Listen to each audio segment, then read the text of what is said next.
What's up? So today I'm going to be doing my second freezer meal prep video. If you missed my first one, I will link it down below and try and put it up here for you. But I am currently 33 weeks pregnant with my first baby. And so I have been doing one freezer prep video a week in order to prep 1 week's worth of meals. And I've been doing like lunch/dinners plus some breakfasts and also some breastfeeding snacks. I actually just did my Walmart pickup order. Instead of like doing all of this all at once, I felt like that was very overwhelming. I decided to tackle just 1 week at a time. So I only pick up like the groceries I need for, you know, this freezer prep video. And for last week's meals, I believe I spent $106 on the ingredients. And this week I spent, I think it was $101. So that's gonna be really great because that's only like $100 a week. And I'm actually feeling like these meals will last us longer than a week because I'm sure we're gonna have some leftovers and stuff. So I feel like the pricing and everything is going really great. And I'm gonna be so thankful that I did this once baby shows up. So for this video, for breakfasts, I'm going to be doing a quiche. I'm going to be making a long fermented sourdough banana bread. So I actually need to feed my sourdough starter. And so that I will actually probably be baking tomorrow because I'll have to let it ferment overnight. Same with the English muffin sandwiches. I like making my own sourdough English muffins, and then I'm going to turn those into bacon, egg, and cheese sandwiches so I can easily freeze them. But I need to, again, feed my sourdough starter and have those ferment overnight. So I will be doing that all in this video, but it will be kind of broken up into 2 days worth of cooking just because of the fermentation process. But obviously, if you don't have sourdough, you can just buy pre-made English muffins or make banana bread without it being, you know, fermented just like regular banana bread. Lunch/dinners, I'm gonna be doing some salmon patties. These are my favorite salmon patty recipe. We love eating them. They hold up really, really well, and they're even really good cold, so it would make a really easy lunch if we wanted to just throw them on top of a salad. I'm gonna be doing chili, and I actually wanna do like cornbread muffins or cornbread, which again, I found like a long fermented sourdough recipe for that. So I will be doing the banana bread, the cornbread, and the English muffins lastly probably in this video, so that way they can ferment overnight. Then I have a sweet and sour beef stew, which would be easy to put over rice in the future. I want to do a stuffed pepper casserole and a shrimp fried rice. And then for snacks, I'm gonna do lactation energy bites and a sweet potato protein cookie. And then every week I've been just getting a few like frozen meals that are already pre-made. So last week I bought a Stouffer's lasagna because I figured that would be easy. It would also last longer. So if I still am at the point where I don't feel like cooking, I can just pull the lasagna out and bake that. For this week, I ended up buying frozen meatballs. And then I also got 2 boxes of Banza like chickpea pasta. So it's like extra protein, and 2 jars of sauce. So I'm just like, but I have the meatballs frozen, and then I have the pasta and the sauce in my pantry already. So that way when it comes to, you know, we need that like quick meal, that can be a quick meal. I also got 4 of the Marie Callender chicken pot pies that are frozen because Alvin loves the Marie Callender chicken pot pies, and I don't buy them that often. So I figured this is a great opportunity to have those in the freezer in case we need one of those meals, especially like with a lot of these freezer meals. Like if Alvin and I don't plan correctly and we're like, oh my gosh, like we forgot to pull something out of the freezer, you know, some of these meals will come in handy just for like that last minute oopsie. I think I said this in my previous video, but once I get closer to the birth, I am going to stock up my freezer with a bunch of like bagged frozen veggies that are really easy to eat. So that way if we're eating like the salmon patties, or even in my last video, I made like meatloaf and stuff like that, we can just put some sides with it. So I'm gonna have frozen veggies in my freezer. I'm going to have a big bag of rice. I'm going to have potatoes ready, like in my pantry, so we can do whatever we want with potatoes. And then I'll have some of the pasta and the sauces and stuff. So we should be able to just throw something together with things that we have. And I am gonna be making a spreadsheet or like a printed sheet for Alvin to help him out. So that way he has a list of all of the meals and like how many of each thing there are. And that way he can like cross it out when he like pulls it out of the freezer and we eat it, and we don't have to like dig in the freezer and figure out like, oh, did we eat that already? Is it lost somewhere? Like, where is it? I feel like because he's not making the meal prep videos, like it would be hard for him to know like what meals are available in the deep freezer. So this will be handy for him to just look at a piece of paper and be like, oh, I'm feeling lasagna. Let's go ahead and heat up lasagna. Or, oh, it looks like we have a meatloaf. Let's go ahead and do that, instead of just kind of like not knowing, you know? So I'm gonna get started. I think I'm gonna start on the quiche first, and I'm going to have all the recipes linked down below, as many as I can. I try and save them and then make sure I link them down below. Sometimes I don't follow a recipe exactly, but I'm sure that you can figure it out. And I think most of the recipes had like freezer instructions on it. So I'm going to start with the quiche, and then I'll probably move on to the lunches and dinners, since the breads and stuff, I have to wait for the fermentation process. So first up, we're gonna start with the quiche. I decided to just buy pie crusts instead of adding that to my list to make. But of course, you can always make your own pie crust if that's what you wanna do. These are the deep dish pie crust from Great Value, and this recipe actually ended up being able to make 2 full quiches, so that was even more than I expected. I went ahead and put, I think maybe like 10 or 12 eggs, and then some heavy cream, and then I'm making ham and broccoli quiches, so I'm adding some salt and like garlic powder, and then I just got this chopped, like pre-chopped ham from the store to make my life much easier. I got some sharp cheddar cheese, and then I just used a bag of frozen broccoli, which I cooked in the microwave for a little bit, so that way I could chop it up in little pieces. And I also added some fresh green onions as well.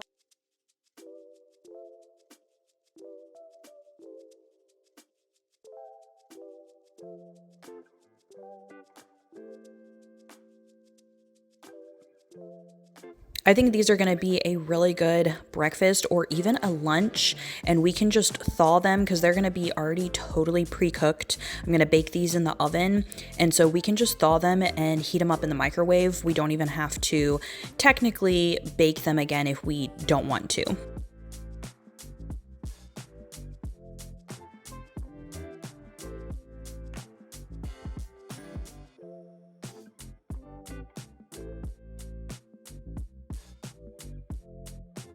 Next up, I'm cooking a huge pot of rice in my Instapot because I need rice for the stuffed pepper casserole and also for shrimp fried rice. I love making rice in my Instapot because it gets so perfect. I just add a cup of rice per 1 cup of water, some salt, oil, and bay leaves, and it gets perfect every single time. I am cooking up some ground beef, and then I'm going to add some peppers, onions, and garlic because I am making my chili recipe. And I actually have a recipe video of my chili. I will link it down below with all of these other recipes, obviously. The chili recipe is actually an old keto recipe, and so I usually make it the exact same, but I just add canned beans to it now. So I believe I added kidney beans and maybe some black beans in this recipe. So don't get intimidated that it does say it's a keto chili. Just go ahead and add your beans, and everything else is the same.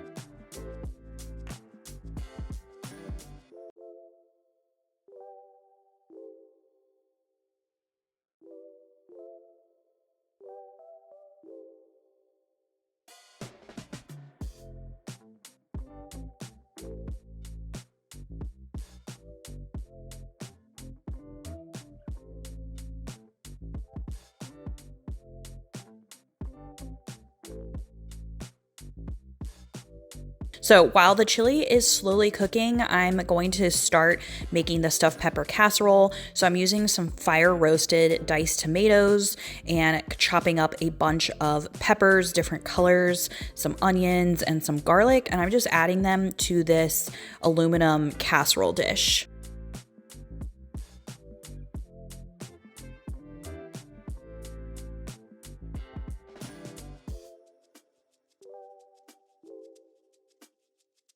I'm also adding some Worcestershire, some tomato paste.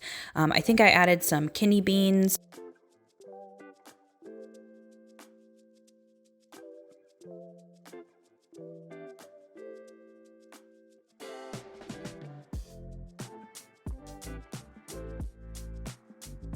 I also cooked some ground beef to add into this, and then I'm adding the rice that I had cooked as well. Giving that a good stir, and I added another can of the fire roasted tomatoes, some spices, and some mozzarella cheese. And then we're just gonna mix this up, and I can cover it with parchment and aluminum foil and put the directions for how to heat it up and bake it.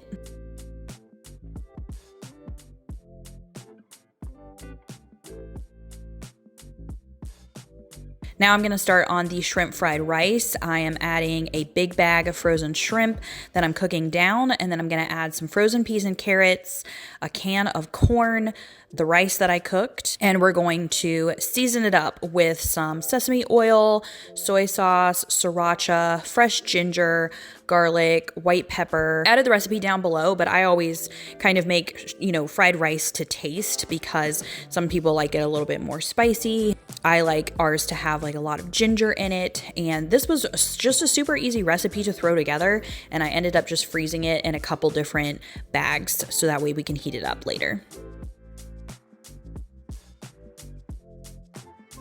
Now I'm cooking sweet potatoes in the Instapot. I'm just cooking them until they're soft because I need them for the salmon patties and for the sweet potato protein cookies. So while the sweet potatoes are cooking, I'm getting my salmon patty recipe together. The one that I have linked down below is the exact one that I use. It's the best salmon patty recipe. I have tried so many of them, and these ones are just so much easier because you bake them in the oven instead of pan fry them, and they stay completely together. They're so good, even eaten cold as a snack straight out of the fridge with mustard. So these are always my go-to for salmon patties.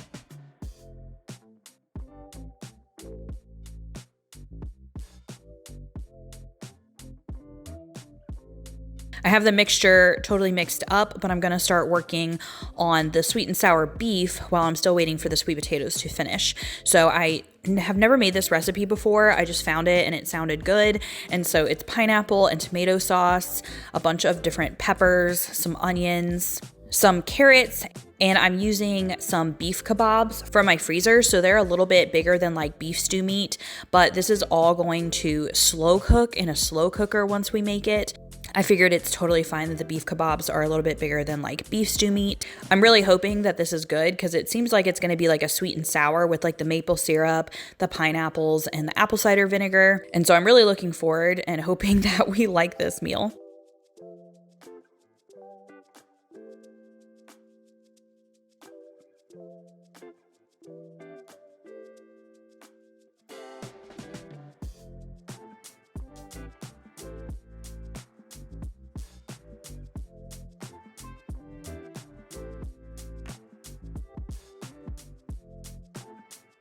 Okay, I'm gonna get started on some of the lactation. I think these are the energy balls. So we have oats and brewer's yeast. I know there's chocolate chips in here, peanut butter, coconut oil, coconut flakes, a bunch of different stuff.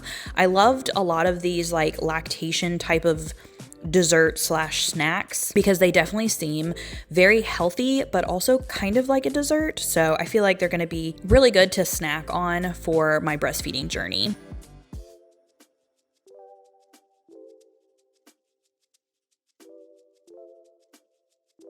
These ones are no bake, no cook, so you just add all the ingredients to the bowl. I had to take a quick break because the sweet potatoes were done.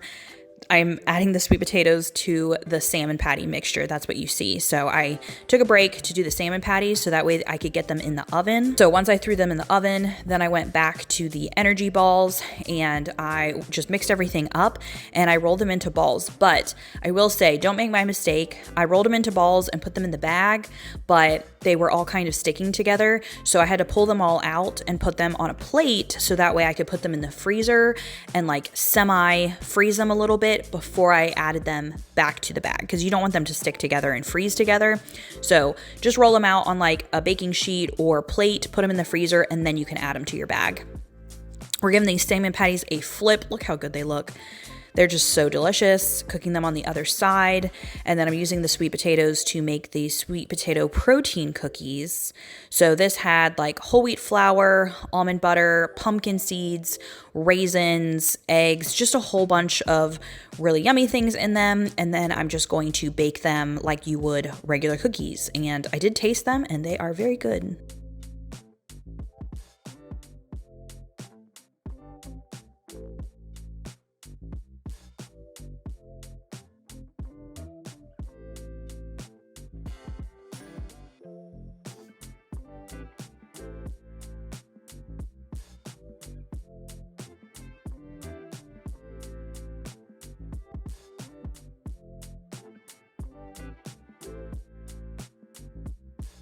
All right, so here's everything that I made that day.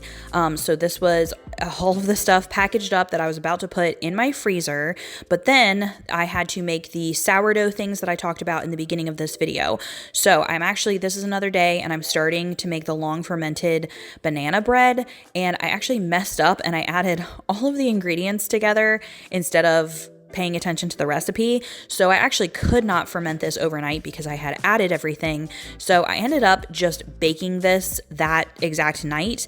And fun fact, I let Alvin taste it and it was so good that we ended up eating the whole thing. So this didn't even go in the freezer. I do have plans to remake this and actually long ferment it and then put it in the freezer for a freezer baby meal. But this is a really great recipe. I have it linked down below. So if you were looking for a banana bread recipe, you can either do this and ferment it with your sourdough starter, or you can just bake it right away. It still tasted absolutely amazing, but just make sure you read the recipe and don't make the mistake that I did. So here I am. This is when I realized, and I was like, oops, I'm gonna have to bake this instead of ferment it overnight. And it turned out, oh my gosh, look how beautiful that is. It's so, so beautiful. Now I'm getting the cornbread muffins to go along with our chili. I'm getting those fermented. So I learned from my mistake and I paid attention to the recipes. So I'm just adding the appropriate ingredients. I think it was like sugar and cornmeal and my sourdough starter. And then I'm going to ferment this overnight.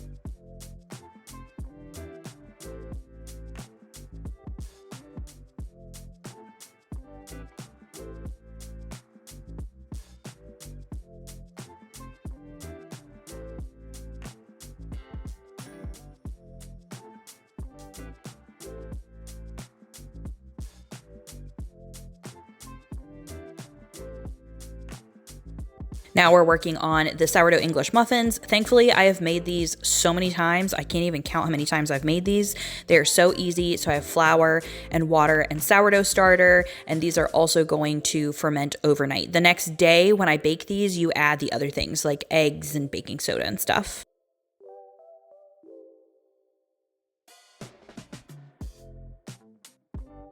Okay, it's the next morning. I'm going to start on the English muffins. So I'm adding the honey and the baking soda and I think a little bit of salt. And I have coconut oil in my cast iron pan preheating. So once I add in the rest of these ingredients, I stick them in the cast iron pan and you keep them on like very low and you put a lid on top so that way they can rise. And these just always turn out so incredibly good. I've never had these turn out bad. I have given them to friends and neighbors and everyone absolutely loves them. So if you make any of the recipes, this is the one you should make. While those are cooking, I'm going to throw in the bacon into the oven because the English muffins are going to be made into bacon, egg, and cheeses. And I'm going to get a bunch of eggs to also go into the oven. So I'm just cracking open eggs, adding some milk and salt, stirring that really well. And then we're going to put it on a baking sheet to bake all in one sheet.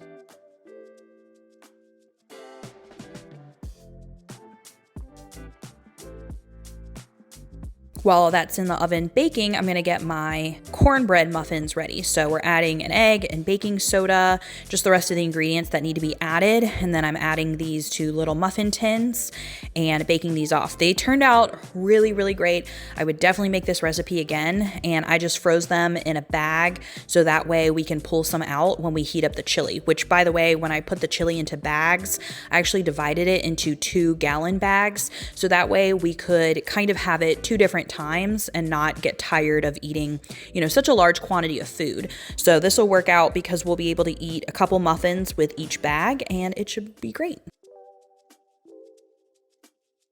Now that the English muffins are done and the bacon and the eggs, I am just making the sandwiches. So these are the English muffins. I'm cutting in half, adding a piece of cheddar cheese. I cut my eggs into squares and adding some bacon, and then I'm just wrapping these with plastic wrap. So I ended up doing that with all of them. I think I made like 10 or 11 sandwiches maybe, and I'm just putting these in a freezer bag, and I think the directions are just to heat them up for like a minute or something.